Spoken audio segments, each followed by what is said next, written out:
ആശാവർക്കർമാരുടെ സമരത്തെ വീണ്ടും പരിഹസിച്ച് ഇളമരം കരീം.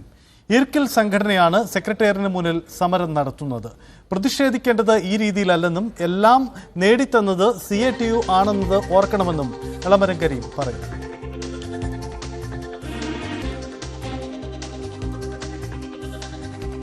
അവരുടെ സംഘടനാ ശക്തി കൊണ്ടൊന്നല്ല ഇത് സംഭവിക്കുന്നത്. ഇതിന്റെ പിന്നിൽ ആരും ഉണ്ടാവാം. പിന്നെ നല്ല മീഡിയ അറ്റൻഷൻ കിട്ടിയപ്പോൾ അവർക്കൊരു ഹരമായി. പിന്നെ മഹിളാ കോൺഗ്രസ് വന്ന് മന്ത്രിയുടെ ഓഫീസ് വീട്ടിലേക്ക് തള്ളിക്കയറുന്നു, എല്ലാ ദിവസവും വാർത്ത വരുന്നു. അപ്പോ അങ്ങനെ ഒരു ശ്രദ്ധ പിടിച്ചു പറ്റി എന്നുള്ളൊരു ആവേശത്തിലായിരിക്കാം അവർ കണ്ടിന്യൂ ചെയ്യുന്നത്.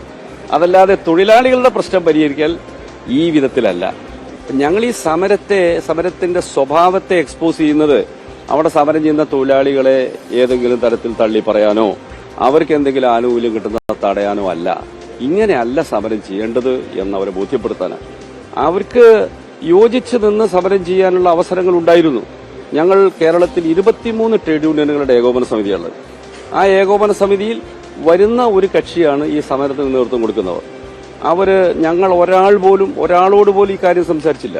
ഇങ്ങനെ ഒരു സമരത്തിന് ഞങ്ങൾ പോകുന്നുണ്ട്, നമുക്ക് കൂട്ടായി ചെയ്തൂടെ. ഒറ്റയ്ക്ക് എന്ത് നേടാനാണ് ഇവിടെ?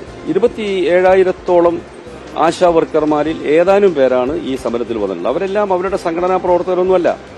ഈ ജീവിത പ്രയാസം കൊണ്ട് ഏതെങ്കിലും വിധത്തിൽ എന്തെങ്കിലും ആനുകൂല്യം കിട്ടിയാൽ തിരക്കേടില്ല എന്ന് ആർക്കാ തോന്നാത്തത്?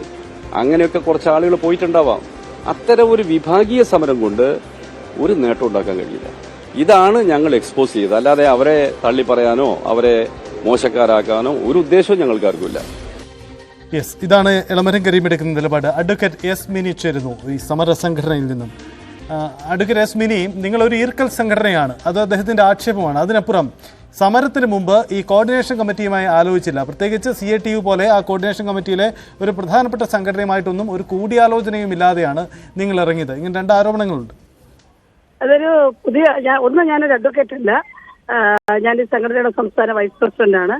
രണ്ടാമത്തെ കാര്യം, ഈ എന്നു മുതലാണ് ഇങ്ങനെ കൂടിയാലോചിച്ചിട്ട് ഓരോ ആളുകൾ സമരം ചെയ്യേണ്ടതെന്നുള്ളൊരു ധാരണ ഉണ്ടായത് എനിക്കറിയില്ല. കേരളത്തിലെ ആശാവർക്കർമാർക്ക് 3 മാസമായിട്ട് കൂലി പോലും ഇല്ല എന്നുള്ളത് അദ്ദേഹത്തിന് എങ്ങനെ അറിയാതെ പോയി? ചെയ്ത ജോലിക്ക് കൂലി കൊടുക്കണ്ടേ? അത് അദ്ദേഹത്തിന് എങ്ങനെ അറിയാതെ പോയെന്നും എനിക്കറിയില്ല. അപ്പോ സമരങ്ങളൊക്കെ അന്യായമാണെന്നും അതിനകത്ത് പങ്കെടുക്കുന്ന ആളുകൾ മോശക്കാരാണെന്നൊക്കെ കഴിഞ്ഞ കുറച്ച് ദിവസങ്ങളായിട്ട് പറയുന്നു. ഇത് എവിടെ നിന്നാണ് ഇത്തരം അഭിപ്രായ പ്രകടനങ്ങൾ വരുന്നത്? വളരെ ശ്രദ്ധാപൂർവ്വം കേരളത്തിന്റെ പൊതുസമൂഹം ശ്രദ്ധിക്കുകയാണ്. നിങ്ങൾക്ക് ഈ 17 ദിവസമായിട്ടും കൂലിയുടെ കുടിശ്ശിക പോലും കൊടുക്കാൻ പറ്റാത്ത ആളുകൾ എന്തുതരം പ്രവർത്തനങ്ങളാണ് അല്ലെങ്കിൽ എന്തുതരം അഭിപ്രായ പ്രകടനങ്ങളാണ് നടത്തുന്നത്? മിനി, ഈ വിഷയത്തിൽ ഈ കോർഡിനേഷൻ കമ്മിറ്റി സമരത്തിന് മുമ്പ് ഒരു യോഗം ചേർന്നിരുന്നോ? കോർഡിനേഷൻ കമ്മിറ്റി ഒന്നും ഒരു യോഗവും ചേർന്നില്ല.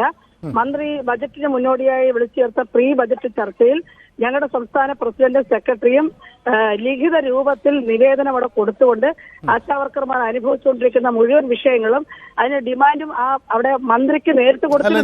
ഞാൻ ചോദിച്ചത് ഈ നിങ്ങൾ ഒരു ആശാവർക്കർമാരുടെ സംഘടനകൾക്ക് ഒരു ഏകീകൃത സ്വഭാവമുണ്ടല്ലോ, ആ സ്വഭാവം നിങ്ങൾ ഈ സംഘടന എല്ലാവരും കൂടി ഒന്നിച്ച് ഈ വിഷയം സർക്കാരിന് മുന്നിൽ ഉന്നയിക്കണം, അതല്ലെങ്കിൽ സമരം, അങ്ങനെ ഒരു നീക്കം നടത്തിയിരുന്നു? ഇല്ല, ചരിത്രത്തിൽ ഇന്നേ വരെ അങ്ങനെ ഒരു സംഭവം ഉണ്ടായിട്ടില്ലല്ലോ. ഓരോ സംഘടനകളും അവരൊരു വിശ്വസിക്കുന്ന രാഷ്ട്രീയ പ്രസ്ഥാനങ്ങളുടെ ഭാഗമായി നിൽക്കുകയും ഭരിക്കുമ്പോൾ മിണ്ടാതിരിക്കുകയും പ്രതിപക്ഷത്തിരിക്കുമ്പോൾ പ്രതികരിക്കുകയാണല്ലോ പൊതുരീതി. അതിനപ്പുറത്തേക്ക് ഇതിലൊരു കോർഡിനേഷനൊന്നും ഇവിടെ സംസ്ഥാനത്തില്ല. കേരളത്തിൽ അങ്ങനെ ആശാവർക്കർമാരുടെ സംഘടനയുടെ ഒരു കോർഡിനേഷനും നിലവിൽ പ്രവർത്തിക്കുന്നതായിട്ട് ഞാൻ 9 വർഷമായി ഈ സംഘടനയിൽ പ്രവർത്തിക്കുന്ന ആളാണ്. 13 വർഷമായി ഞങ്ങൾ ഈ സംഘടന രജിസ്റ്റർ ചെയ്തിട്ട് ഇന്നേ വരെ അങ്ങനെ ഒരു തീരുമാനം ഉണ്ടായിട്ടില്ല, ഒരു അഭിപ്രായം ഉണ്ടായിട്ടില്ല, ഒരു ചർച്ച ഉണ്ടായിട്ടില്ല, ഒരു മീറ്റിംഗ് ഉണ്ടായിട്ടില്ല. പിന്നെ എവിടെ നിന്നാണ് അദ്ദേഹം ഇങ്ങനെ ഒരു അഭിപ്രായം പറഞ്ഞതെന്ന് എനിക്കറിയില്ല. ഇപ്പം നിങ്ങളുടെ സംഘടനയ്ക്ക് അപ്പുറമുള്ള വലിയൊരു പങ്കാളിത്തമാണോ അവിടെ സംഭവിച്ചുകൊണ്ടിരിക്കുന്നത്? തീർച്ചയായിട്ടും. കാരണം ഇത് 26,000 സംതിങ് വരുന്ന മുഴുവൻ ആശമാരുടെയും ആഗ്രഹവും അവരുടെ അഭിപ്രായമാണ് ഇവിടെ പ്രതിഫലിച്ചിരിക്കുന്നത്. ഈ സമയത്ത് പോലും ഈ ചർച്ച നടക്കുമ്പോൾ പോലും കുടിശ്ശിക തീർത്തു കൊടുക്കാൻ കഴിഞ്ഞില്ലല്ലോ. ജോലി ചെയ്ത കൂലി കൊടുക്കണ്ടേ? 232 രൂപയ്ക്ക് പണിയെടുക്കുന്ന ആളുകൾക്ക് അവൻ എന്തെങ്കിലും കൊടുത്താൽ മതിയോ? 232 രൂപ പോലും, അതും വെട്ടിക്കുറച്ച് മാനദണ്ഡങ്ങൾ ഏർപ്പെടുത്തിയിട്ട്.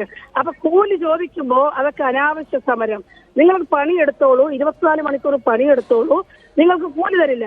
ഇത് നിങ്ങൾ സമരം ചെയ്താൽ നിങ്ങളെ പറഞ്ഞു വിട്ടിട്ട് ഞങ്ങൾ വേറെ ആളുകളെ എടുക്കും, എന്നിട്ട് അവർക്കും കൂലി കൊടുക്കില്ല, അവരെയും പറ്റിക്കും. എന്തിനാണ് ഇങ്ങനെ ഒരു അപഹാസ്യമാവുന്നത്?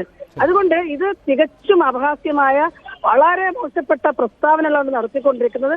ഞങ്ങൾക്ക് പറയാനുള്ളത്, ഉത്തരവാദിത്തപ്പെട്ട പൊസിഷനിലിരിക്കുന്ന ആളുകൾ, പ്രത്യേകിച്ച് സമൂഹം ആദരിക്കുന്ന ആളുകൾ ഇത്തരത്തിൽ ഈ സമര വിരുദ്ധരായി സ്വയം ഇങ്ങനെ എക്സ്പോസ്ഡ് ആവരുത്. അതാണ് ഞങ്ങൾക്ക് അഭ്യർത്ഥിക്കാനുള്ളത്. നിങ്ങൾ അങ്ങനെ ആകരുത്. നിങ്ങൾ ഈ സമൂഹത്തിൽ നന്മ ചെയ്യുന്ന മനുഷ്യരായി നിലനിൽക്കേണ്ടത് ഈ സമൂഹത്തിന്റെ ആവശ്യമാണ്. കൂടുതൽ നിങ്ങൾ മോശപ്പെട്ട ഒരവസ്ഥയിലേക്ക് പോകാതിരിക്കുന്നതാണ് നല്ലതെന്ന് മാത്രമേ അഭ്യർത്ഥിക്കാറുള്ളൂ. പിന്നെ ഇതിനെയൊന്നും നമ്മളുടെ സംഘടന ഭയപ്പെടുന്നില്ല. കാരണം ഇത് വേതനമില്ലാതെ ജീവിക്കാൻ ബുദ്ധിമുട്ടുന്ന ആളുകളുടെ സമരമാണിത്. ഇതിനെ അങ്ങനെ തകർക്കാൻ പറ്റില്ല. പട്ടിണിക്ക് അപ്പുറത്തേക്ക് ഇനി ഒന്നും വരാനില്ല. ദാരിദ്ര്യത്തിനും പട്ടിണിക്കും അപ്പുറത്തേക്ക് ഇവിടെ ഒരു ആറ്റം ബോംബിനും ഒന്നും ചെയ്യാനില്ല. അതാണ് പ്രധാനം.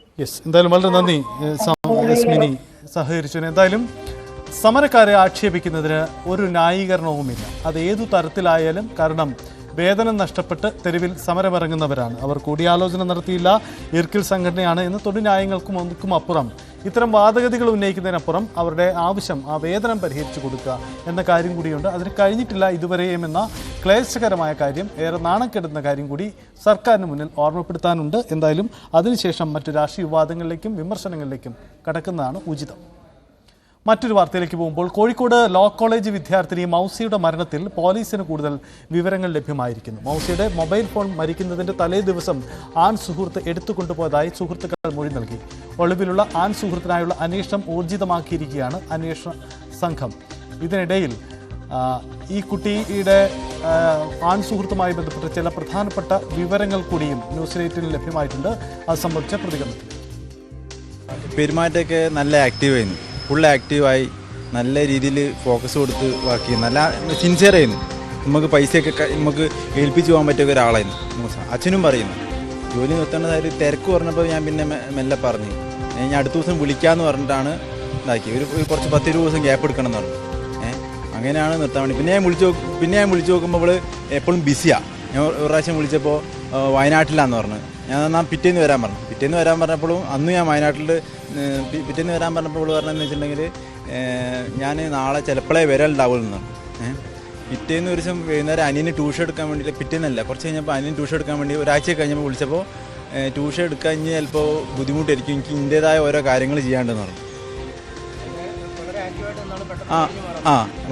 നല്ല ആക്റ്റീവായിട്ടുള്ള നല്ലൊരു ആളായിരുന്നു.